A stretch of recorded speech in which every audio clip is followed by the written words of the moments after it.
خدا کرے کہ میرے عرض پاک پر وہ اترے فصل گل جسے اندیشہ زوال نہ ہو۔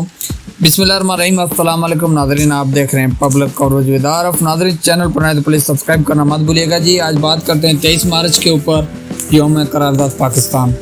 تو اس کے اوپر تھوڑی بات کرتے ہیں جی۔ 23 مارچ پاکستان کی تاریخ کا ایک نہایت اہم اور یادگار دن ہے جی، جو قوم کو اس کے روشن ماضی، عظیم جدوجہد اور شاندار مستقبل کی یاد دلاتا ہے۔ یہ وہ تاریخی موقع ہے جب برصغیر کے مسلمانوں نے 1940 میں لاہور کی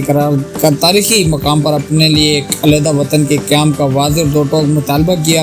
جو بعد میں قرارداد پاکستان کے نام سے تاریخ کا حصہ بن گیا۔ اس دن مسلمانوں کی سیاسی سوچ کو ایک نئی سمت دی اور ایک ایسی جدوجہد کا آغاز کیا جس نے صرف 7 برسوں میں پاکستان کو دنیا کے نقشے پر ایک آزاد ریاست کے طور پر ابھار دیا۔ یوم پاکستان دراصل عزم، اتحاد، قربانی اور امید کی وہ روشن علامت ہے جو ہر سال قوم کو اپنے اسلاف کی قربانیوں کی یاد دلاتا ہے اور ہمیں ایک مضبوط، خوشحال اور باوقار پاکستان کے لیے مسلسل جدوجہد کرنے کا درس دیتا ہے۔ 23 مارچ جی پاکستان کی تاریخ کا ایک اہم دن ہے اور اسی دن جو ہے وہ پاکستان بننے سے پہلے ایک قرارداد پیش ہوئی تھی۔ تو اس کے اوپر ایک کہانی جی میں آپ لوگوں کے ساتھ شیئر کرنے جا رہا ہوں، جو لکھی ہے ڈاکٹر محمد عرفان پاشا نے جی۔ تو اس نے ایک کہانی لکھی ہے جی۔ اس نے شروع ایسے کیا ہے کہ موسم بہار اپنے عروج پر ہے اور ہر سو پھول کھلے ہیں اور شہر نے سبزے کی اوڑھنی اوڑھ لی ہے کل، یعنی 22 مارچ، اور سبزے سے مجھے یاد آیا کہ یہاں پر آج بارش ہو رہی ہے ماشاءاللہ۔ میں بارش میں یہ ویڈیو بنا رہا ہوں جی، تو بیک گراؤنڈ میں آپ کو تھوڑا میوزک سنائی دے رہا ہوگا، تو اسے ایوارڈ کریے گا، ویڈیو اینڈ تک دیکھیے گا۔ اچھا جی، 22 مارچ بروز جمعہ، جو کہ مسلم لیگ کا 27واں 3 روزہ سالانہ عظیم الشان جلسہ عام برپا ہے، جس کی صدارت خود قائد اعظم محمد علی جناح فرما رہے ہیں، اور افتتاحی اجلاس سے ان کا خطبہ اس جلسے میں خاصے کی چیز ہے۔ سر شاہ نواز استقبالیہ کمیٹی کے سربراہ ہیں اور میاں بشیر احمد کو سیکرٹری کی ذمہ داری جو ہے وہ دی گئی۔ دیگر اہم رہنما میں چودھری خلیل زمان، نواب محمد اسماعیل خان، نواب بہادر اور بہادر یار جنگ کے فضل الحق، سردار عبدالرب نشتر، سر عبداللہ ہارون، قاضی محمد عیسیٰ، ابراہیم اسماعیل، چند دیگر سردار اور اورنگزیب خان، خواجہ ناظم الدین، عبدالحاشم اور ملک برکت علی جیسے اکابرین بھی شامل ہیں۔ اجلاس میں ہندوستان بھر سے آئے ہوئے لاکھوں فرزندان توحید موجود ہیں، جو بڑے بڑے سیاسی رہنما ہیں جو اپنی تقریریں فرما چکے ہیں، فلک شکاف نعرے لگ چکے ہیں، شرکا کا جوش و خروش جو ہے وہ دیدنی ہے۔ منٹو پارک، جو کہ منار پاکستان کہلاتا ہے اب، جیسے بڑے جلسے گاہ میں تل دھرنے کی جگہ نہیں۔ آج جلسے کا دوسرا روز ہے اور مسلم لیگ کو اپنی 35 سالہ جدوجہد کا نچوڑ عوام کے سامنے پیش کرنا ہے۔ مسلم لیگ کے رہنما کو ایک ایسا نصب العین واضح کرنا ہے کہ جس کے ذریعے وہ مسلمانوں کو انگریزوں کی غلامی سے نکلنے کے بعد ہندوؤں کی غلامی میں جانے سے بچا سکیں۔ مسلم لیگ کے لیے اب سیاسی جدوجہد کا وہ فائنل مرحلہ آ چکا ہے کہ جس میں وہ کوئی واضح اعلان کریں کہ آنے والے دنوں میں ان کا برصغیر کے مسلمانوں کے بارے میں لایا عمل کیا ہوگا۔ انگریزی جو ہے وہ غلامی میں مسلمانوں کے 83 سالوں میں اور مسلمانوں کی جدوجہد کے لیے مسلم لیگ کے 35 سالوں کا حتمی مرحلہ آن پہنچا ہے۔ اب فیصلے کی گھڑی ہے، سو منٹو پارک میں موجود ان لاکھوں اور ہندوستان بھر کے کروڑوں مسلمانوں کے سامنے ایک ایسا منصوبہ رکھا جاتا ہے جو آنے والے وقت میں ایک انتہائی شاندار اور جاندار قسم کی سیاسی تحریک میں ڈھل کر برصغیر کے مسلمانوں کے لیے ایک جو ہے نئی تاریخ رقم کرنے والا ہے۔ آج یہ فیصلہ ہونے والا ہے کہ برصغیر کے مسلمانوں نے منزل کے حصول کے لیے کون سا راستہ اختیار کرنا ہے۔ مسلم لیگ کے تمام قائدین اپنی تمام تر مصروفیات ترک کر کے لاہور میں برجمان ہوئے۔ کارکنوں کے دھڑکتے دل ان کی ایک بات پر لبیک کہہ رہے ہیں اور وہ منتظر ہیں کہ ان کے قائدین انہیں وہ راستہ دکھائیں جس پر چل کر انہوں نے منزل کے حصول کو یقینی بنانا ہے۔ ایسے میں صوبہ بنگال کے وزیر اعلیٰ کے فضل الحق پرجوش اور پر زور تالیوں میں سٹیج پر نمودار ہوتے ہیں اور وہ ایک قرارداد انگریزی زبان میں پیش کرتے ہیں جس سے سکندر حیات، صدر پنجاب مسلم لیگ اور وزیر اعلیٰ پنجاب نے لکھا تھا اور اس کی تصریف خود قائد اعظم محمد علی جناح نے کی تھی۔ اس کا اردو ترجمہ بھی مولانا ظفر علی خان کی زبان سے سامعین تک پہنچایا جاتا ہے اور اسے قرارداد کے ایک اور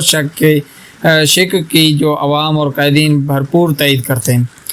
اچھا، اس کے بعد اس قرارداد کی تائید میں سندھ سے سر عبداللہ ہارون، اتر پردیش سے چودھری خلیل زماں، پنجاب سے مولانا فضل علی خان، بلوچستان سے قاضی محمد عیسیٰ، صوبہ سرحد سے سردار خان اورنگزیب جو کہ ابھی خیبر پختونخوا ہے۔ اچھا جی، اور مولانا عبدالحمد اور دیگر نے بھرپور تقاریر کی، اور اس کے بعد شہر لاہور کی فضائیں نعرہ تکبیر اللہ اکبر کے لیے جو ہے وہ گونج اٹھی۔ پاکستان بن کے رہے گا، پاکستان اور مسلم لیگ زندہ باد، قائد اعظم محمد علی جناح زندہ باد کے نعروں سے گونجنے لگتی ہیں، جن سے بادشاہی مسجد کے فلک بوس مینار بھی لرزا اٹھتے ہیں۔ اجلاس کے آخری دن یعنی 24 مارچ بروز اتوار کو یہ قرارداد منطقہ طور پر منظور کر لی جاتی ہے، اور کئی دن ہندوستان کے تمام زبانوں کے اخبارات میں اس خبر کو نمایاں کوریج کے ساتھ شائع کیا جاتا ہے۔ فرق صرف اتنا ہے کہ جہاں انگریزی میڈیا اور اردو مسلمان اخبار سے قرارداد لاہور کہتے ہیں، تو ہندو میڈیا میں اسے قرارداد پاکستان دے دیا جاتا ہے، قرارداد پاکستان کا نام دے دیا جاتا ہے۔ یہ الگ بات ہے کہ پھر مسلمان بھی اخبارات اور اپنے دیگر تحریروں میں سے قرارداد پاکستان ہی کا کہنا شروع کر دیتے ہیں۔ مولانا غلام رسول مہر اور عبد المجید سالک کے اخبار روزنامہ انقلاب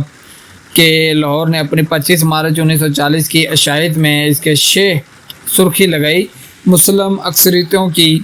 اسلامی اصول آل انڈیا مسلم لیگ کے تاریخی قرارداد۔ یہ وہ پہلا موقع ہے جب پاکستان ایک واضح شکل کے ساتھ سامنے آ گیا۔ برصغیر کے مسلمانوں کو پتہ چل گیا تھا کہ انہوں نے اب کیا حاصل کرنا ہے یا کس چیز کے اصول کے لیے جدوجہد کرنی ہے۔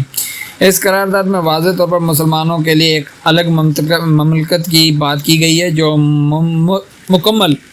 طور پر آزاد اور خود مختار۔ اب اس کے بعد مسلمانوں کا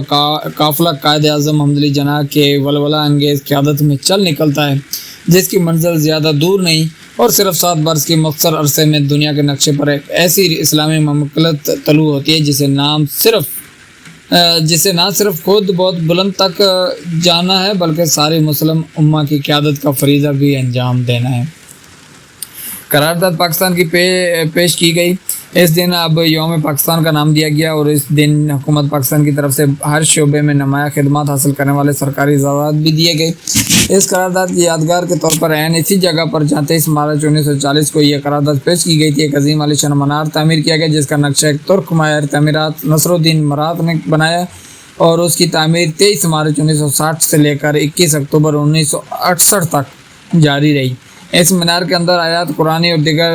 تغرجات کے ساتھ ساتھ قرارداد پاکستان کا مکمل متن بھی خوبصورت خطاطی کی صورت میں لکھا ہوا ہے۔ اچھا، یہ مینار ہمیں اس عظیم قرارداد کی یاد دہانی کراتا رہتا ہے، جس کے ہم ہر سال تجدید کرتے ہیں، اور 23 مارچ کو اس عزم کا اعادہ کرتے ہیں کہ ہم پاکستان کو اپنی اولین ترجیح سمجھتے ہیں، جس کے لیے ہمارے بزرگوں نے عظیم عالیشان قربانیاں دیں۔ قرارداد لاہور کا متن ہے جی، آئینی مسئلے پر آل انڈیا مسلم لیگ کونسل اور مجلس عاملہ کے اس اقدام کی تائید و توصیف کرتے ہوئے، جو ان کی 27 اگست 18 ستمبر اور 22 اکتوبر 1939 اور 23 فروری 1940 کے قراردادوں میں سے واضح ہے، آل انڈیا مسلم لیگ کا یہ اجلاس پر زور احاطہ کرتا ہے کہ وہ وفاقی منصوبہ جس کا اظہار گورنمنٹ آف انڈیا ایکٹ میں کیا گیا ہے، قطعاً غیر موضوع اس ملک کے خاص حالات کے پیش منظر ناقابل عمل اور مسلم ہندوستان کے لیے یکسر ناقابل قبول ہے۔ اچھا جی، اس اجلاس کی یہ حتمی رائے ہے کہ 18 اکتوبر 1939 کو جو اعلان واسرائے نے حکومت ملک معظم کی جانب سے کیا تھا، وہ اس حد تک اطمینان بخش ہیں کہ جس مسلک اور منصوبے پر گورنمنٹ آف انڈیا ایکٹ 1935 مبنی ہے، اس پر ہندوستان کے مختلف جماعتوں اور مفادات اور فرقوں کے مشورے سے دوبارہ غور کرنے کا یقین دلایا گیا، لیکن مسلم ہندوستان اس وقت تک مطمئن نہیں ہوگا جب تک کہ پورے آئینی منصوبے پر اثر نو غور نہ کیا جائے۔ اچھا جی، کوئی نیا منصوبہ مسلمانوں کے لیے قابل قبول نہیں ہوگا تا وقتی کہ ان کے رضامندی اور منظوری سے مرتب نہ کیا جائے۔ قرارداد پایا کہ آل انڈیا مسلم لیگ کے اجلاس کی یہ مسلمہ رائے ہے کہ کوئی عینی منصوبہ اس ملک میں قابل عمل اور مسلمانوں کے لیے قابل قبول نہیں ہوگا جو وقتی مندرجہ ذیل بنیادی اصولوں پر واضح نہ کیا گیا ہو۔ یہ وہی جغرافیائی طور پر متصل وحدتوں کے حد بندی ہے، ایسے خطوں میں کی جائے مناسب رد و بدل کے ساتھ کہ جن علاقوں میں مسلمانوں کی اکثریت زیادہ ہے۔ مثال کے طور پر ہندوستان کے شمال مغربی اور مشرقی حصے، ان کی تشکیل ایسی آزاد ریاستوں کی صورت میں کی جائے گی جن کے مشمولہ وحدتیں اور خود مختار اور مقتدر ہوں، اور نیز ان وحدتوں اور خطوں میں اقلیتوں کی مذہبی، ثقافتی، معاشی، سیاسی، انتظامی اور دیگر حقوق مفادات کا مناسب، مؤثر اور حکمی تحفظ ان کے مشورے سے آئین میں صراحت کے ساتھ کیا جائے۔ مزید برآں یہ اجلاس مسلسل عاملہ کو جو ہے وہ اختیار دیتا ہے کہ مجلس عاملہ کو اختیار دیتا ہے کہ وہ ان بنیادی اصولوں کو مطابق آئین کا ایک ایسا منصوبہ مرتب کریں جس کے روح سے مذاکرہ علاقوں کو بالآخر کلی اختیارات حاصل ہو جائیں، اور مثال کے طور پر دفاع اور امور خارجہ،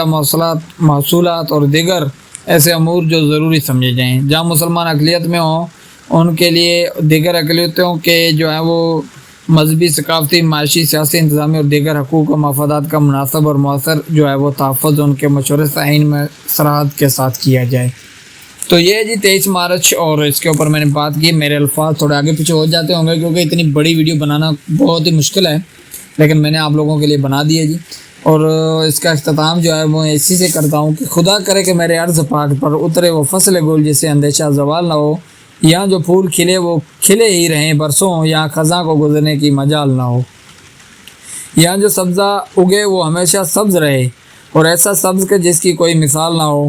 ہر ایک فرد ہو تہذیب و فن کا اوج کمال، کوئی ملول نہ کوئی خستہ حال نہ ہو۔